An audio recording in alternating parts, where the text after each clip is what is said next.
Hi students, now start next lecture, lecture number 26 from topic 2nd and subtopic spectroscopic ground state term symbol.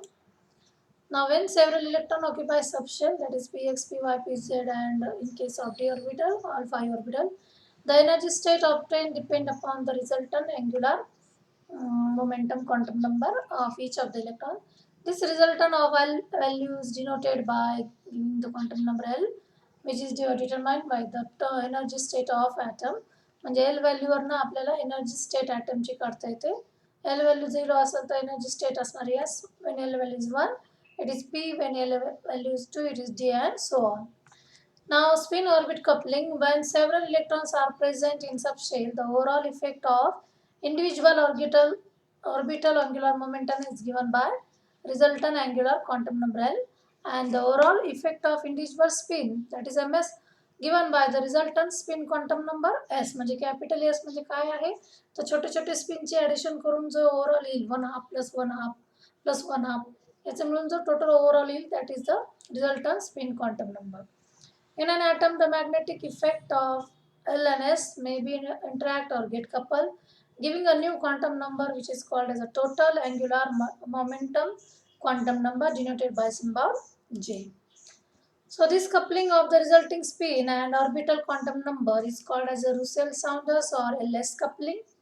Each of these arrangements correspond to an electronic arrangement called as a spectroscopic state, which is decided by full term symbol. The term symbol वरनं आपल्याला काय मिळतं, energy state मिळते किंवा spectroscopic state मिळते.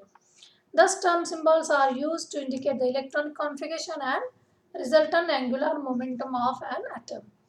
The term symbol for a particular atom expressed as 2s plus 1 middle L from L value, whatever the term symbol is written here, and bottom J value.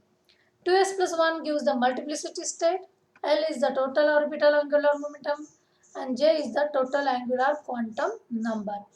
Thus the symbol 3f2, we take example, suppose f indicate state, that means from L value this f get calculated.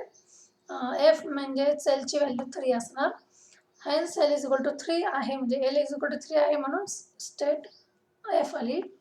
जर L is equal to 0 असतं तर S आला असता, L is equal to 1 असतं तर P आलं असतं, पण L is equal to 3 आहे म्हणून F स्टेट आली. The multiplicity is 3, hence S is equal to 1. 3 आहे म्हणजे कॅपिटल एस जेव्हा कॅल्क्युलेट केला तेव्हा कॅपिटल एस किती आला, 1 आला. म्हणजे इथं 2s plus 1 किती आला, 1 आलं. एलच्या जागी काय आलं, एफ आलं. तर जे काय आहे, and number of unpaired electron is 2 and the total quantum number जे 2 आला. म्हणजे इथं 1 एफ आणि 3 एफ आणि 2 येणार. Now let's see terms and term symbol.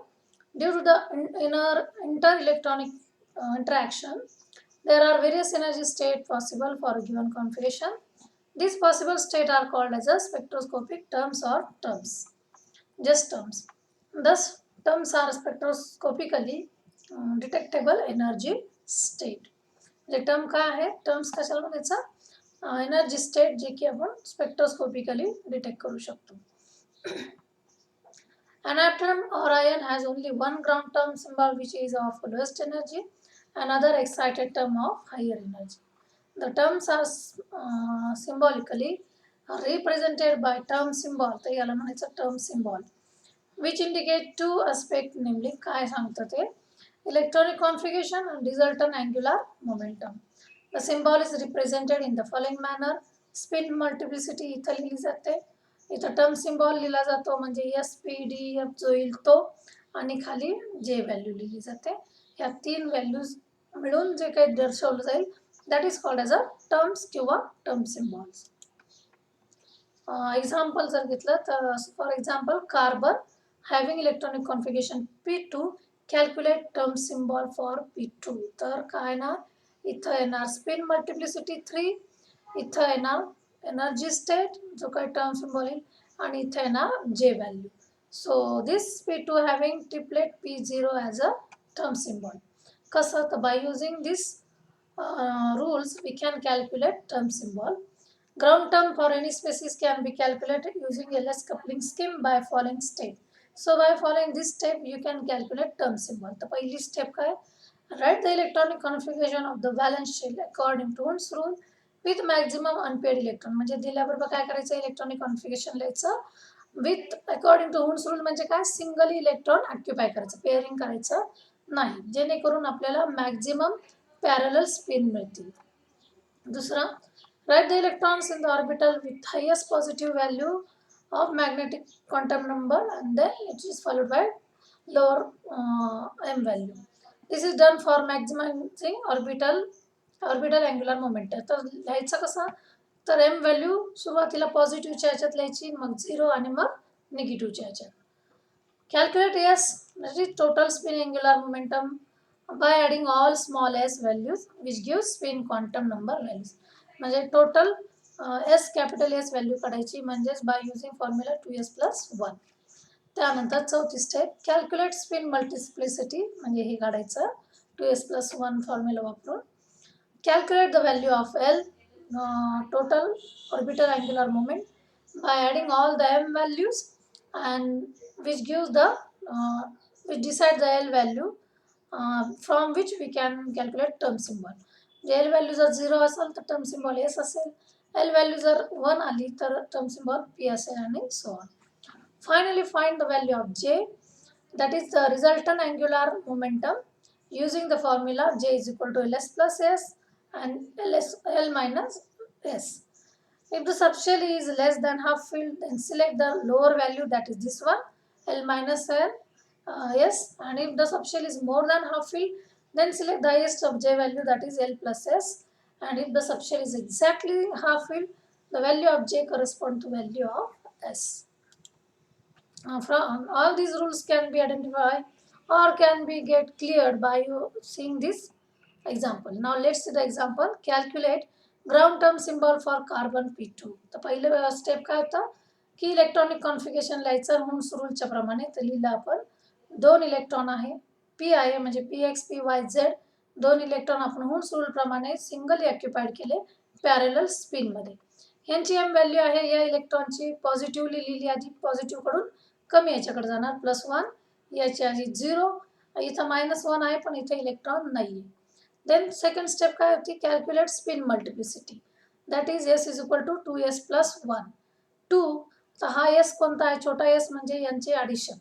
तर हा आता पॅरलल आहे म्हणजे S is equal to +1 half, हा पण त्याच दिशेने आहे म्हणून याचं सुद्धा काय येणार, +1 हाफ. व्हॅल्यू पुट केली आपण आणि कॅल्क्युलेट केला टोटल स्पिन मल्टिप्लिसिटी, ती आली 3, म्हणजेच ट्रिपलेट स्टेट आली. पुढचा रूल काय होता, calculate L value. L value कशी काढायची, ॲडिंग ऑल एम व्हॅल्यूज. जे एम व्हॅल्यूज या सगळ्या काय करायचं, ॲड करायचं ज्यांच्यामध्ये इलेक्ट्रॉन आहेत. इथं नाही आहे म्हणून ही घ्यायची नाही. मग आपण ॲड केली, +1 + 0, ती टोटल किती आली, 1. म्हणजेच एल व्हॅल्यू किती आली, 1, म्हणून सिम्बॉल काय येईल, पी येईल. त्यानंतर स्टेप होती कॅल्क्युलेट जे व्हॅल्यू. जे व्हॅल्यू कशी काढायची, जे value can be use by using L plus S or 2L minus S. आता हा जो S आहे हा स्मॉल s आहे, हा कॅपिटल S नव्हे, हा इथला S. So here take small s value, मग 1 + 1, जे व्हॅल्यू आपल्याला 2, 1 आणि 0 मिळाल्या. As P2 configuration is less than half field, आता हे हाफ फील्डपेक्षा कमी आहे म्हणून आपण जे व्हॅल्यू कोणती सिलेक्ट करणार, सगळ्यात कमी असणारी, म्हणून आपण व्हॅल्यू जे ची कोणती सिलेक्ट केली, 0. Hence the term symbol for P2 configuration can be written as 3p0, triplet p0. तर हा झाला term symbol for carbon P2 configuration. So now term symbol for D1 जर घेतलं तर 5 ऑर्बिट आहे, एकच इलेक्ट्रॉन आहे म्हणून 1 इलेक्ट्रॉन लिहिला, एस व्हॅल्यू कॅल्क्युलेट केली, 2 × 1 हाफ +1, ती मिळाली आपल्याला 2, म्हणजे डुप्लेट स्टेट आली. नंतर एल व्हॅल्यू काढली, एल व्हॅल्यू +2 +1 अशा आहेत, पण इथं इलेक्ट्रॉन नसल्यामुळे त्याला ॲड करायचं नाही, इथंच इलेक्ट्रॉन आहे म्हणून एल व्हॅल्यू आली 2. आता जेव्हा एल व्हॅल्यू 2 असेल तेव्हा सिम्बॉल काय आहे, डी आहे. नंतर कॅल्क्युलेट केला आपण जे व्हॅल्यू, जे व्हॅल्यू कशी कॅल्क्युलेट करणार, L plus S 2, L minus S पर्यंत, इथं स्मॉल लिहा. तर 2 × +1 हाफ स्मॉल s घेतला, इथं 2 minus +1 हाफ, 2 + 1 हाफ. तर आपल्याला 2 व्हॅल्यूज मिळाला, 5/2 आणि 3/2. आता हे डी ऑर्बिटल हा